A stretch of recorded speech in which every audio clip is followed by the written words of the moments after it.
Untuk mengetahui perkembangan terkini terkait kecelakaan bus di kawasan Guci, Tegal, Jawa Tengah, sudah ada koresponden CNN Indonesia, Roby Sofwan Amin di sana. Selamat siang, Roby. Boleh dikabarkan Selamat siang, bagaimana? Sarah. Iya, bagaimana update-nya, Roby, mengenai korban tewas dan terluka saat ini?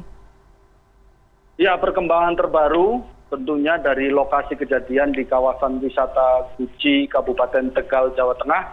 Saat ini warga masih banyak yang melihat dari lokasi tergulingnya bus pariwisata ini, dan bus ini belum bisa dievakuasi oleh pihak kepolisian tentunya karena kondisi jurang yang cukup dalam dan juga sungai yang sempit serta lokasi kawasan ini yang juga tidak cukup luas, sehingga upaya evakuasi kemarin sudah mendatangkan mobil derek tidak berhasil, kemudian sudah mendatangkan tim yang menguasai alat berat dari Pekalongan, kemarin sudah survei ke sini juga kelihatannya belum bisa.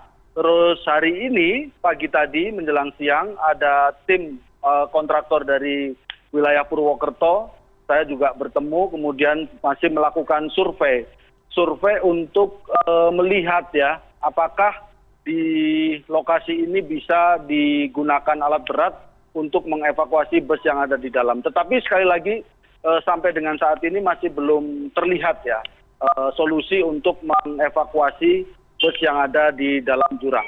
Perkembangan lain terkait dengan kejadian ini yaitu kondisi kepolisian yang sudah mengamankan sopir dan kernet bus dan juga memeriksa para saksi terkait dengan kejadian ini. Apa yang menjadi penyebabnya? Nah, tentunya berkaitan dengan hal tersebut, kita hari ini melihat fenomena di media sosial yang menyatakan adanya penumpang bus yang kemudian melepaskan sistem pengereman, yang kemudian mengakibatkan bus tersebut meluncur.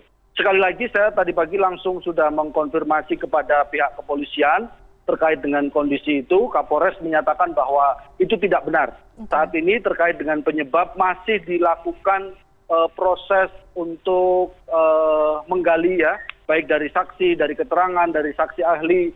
Tentunya tidak hanya itu, dicek kondisi armadanya apakah layak atau tidak, dan seterusnya. Ini nanti sampai pada kesimpulan yang menjadi penyebab dari meluncurnya bus ini apa, dan tentunya ini yang nantinya akan menjadi langkah-langkah seperti apa yang akan dilakukan ke depan. Sarah. Baik, Roby, berdasarkan pantauan Anda yang berada di kawasan Guci sekarang, itu bagaimana kondisi jalan? Apakah memang dia turunannya sangat curam kah?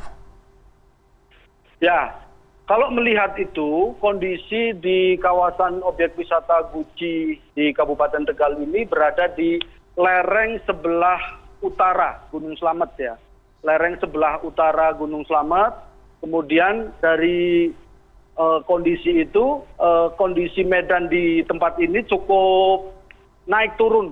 Akses menuju ke sini sudah naik turun, terus kemudian dari jalan dan juga lokasi di kawasan wisata Guci ini. Lokasi-lokasi parkir berada di punggungan-punggungan gitu yang diratakan, kondisinya juga miring begitu, dan tepat lokasi bus yang kemarin meluncur dan akhirnya masuk ke dalam sungai, ini berada di tepi jurang, tepi sungai. Dan selain itu, saat ini kondisi dari wisata di kawasan Guci, terutama untuk akses jalan dari pintu masuk, kemudian posko, tiketing, sampai dengan ke lokasi wisata, sama sekali tidak terganggu. Di lokasi ada aktivitas warga yang melihat, ini yang kemudian menjadi sedikit mengganggu. Tetapi di hari ini, Senin, tidak cukup padat kunjungan wisata, sehingga arus lalu lintas ini relatif normal dan aktivitas kunjungan wisata normal. Sarah. Roby, ini ada isu bahwa sebelum terjadinya kecelakaan di mana bus ini masuk ke jurang, ada isu bahwa ada salah satu penumpang anak kecil yang memainkan rem tangan. Apa itu benar?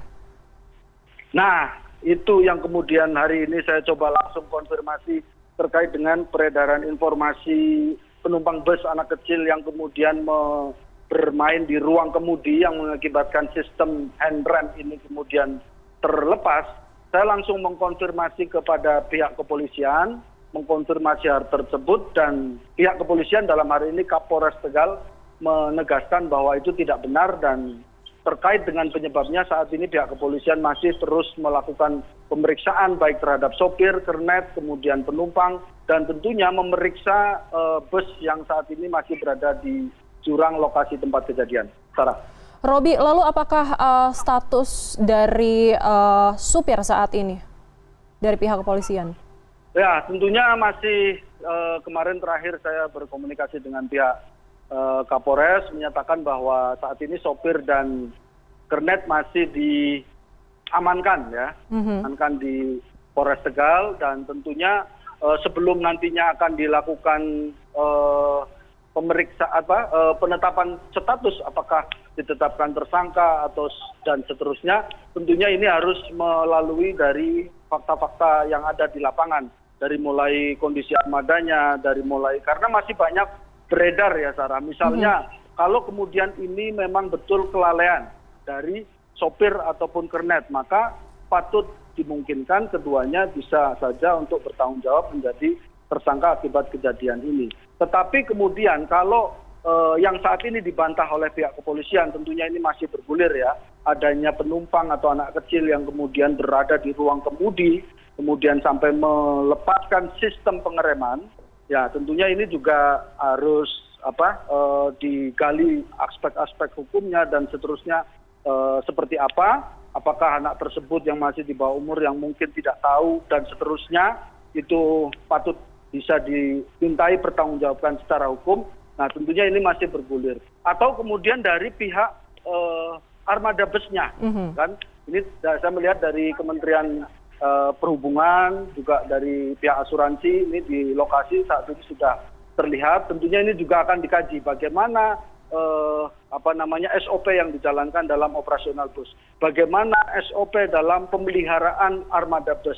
Apakah sudah sesuai dengan ketentuan yang ada? Nah ini lebih luas lagi. Bisa juga pengelola armada kalau memang di situ ada kelalaian dalam pengelolaan armada bus, bisa jadi ini akan bisa juga lari ke sana. Bisa juga terkait dengan pengelolaan wisata. Pengelolaan wisata bagaimana bus-bus besar ditempatkan pada lokasi-lokasi yang tidak rawan. Kalau saya melihat lokasi yang digunakan untuk parkir bus ini sangat berdekatan dengan jurang tempat lokasi bus ini kemudian meluncur dan kemudian masuk ke dalam jurang. Yang di sebelah kanan jurang atau perbatasan antara jalan dengan jurang ini sama sekali tidak ada pembatas, tidak ada rambu-rambu dari pihak pengelola wisata. Nah tentunya ini juga menjadi kajian yang sehingga nantinya penyelesaian dari kejadian ini itu bisa komprehensif. Bisa juga human error, bisa juga pengelola busnya, bisa juga kelalaian dari pengemudi atau dari penumpang atau bahkan pengelola kawasan wisata ini juga harus dievaluasi. Sarah. Ya baik, memang harus banyak aspek yang dievakuasi, tidak hanya dari supir ataupun kernet, tetapi juga ini pengelola dari pihak wisatanya. Ya baik, terima kasih informasinya untuk koresponden CNN Indonesia Roby Sofwan Amin yang melaporkan langsung dari Tegal, Jawa Tengah.